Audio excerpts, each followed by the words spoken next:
বল। বাবা, ডাক্তার সাহেবের আস্তাবল থেকে হাঁসের ডিমটা চুরি করতে গিয়ে আজ আচ্ছা নাকাল হয়েছি। ডাক্তার সাহেব যেরকম করে তাড়া করে এসেছিল, মরেছিলাম আর কি।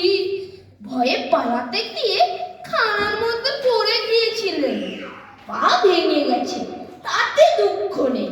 প্রাণ নিয়ে পালিয়ে এসেছি এই ঢের।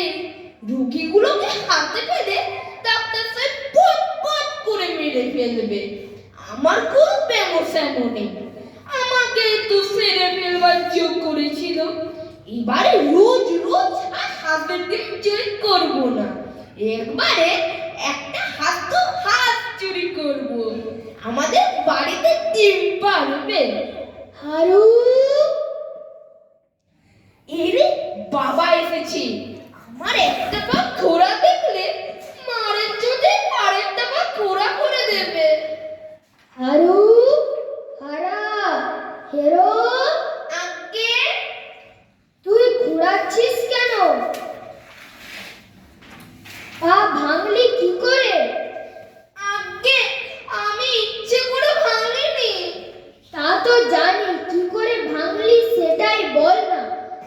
জানি না বাবা।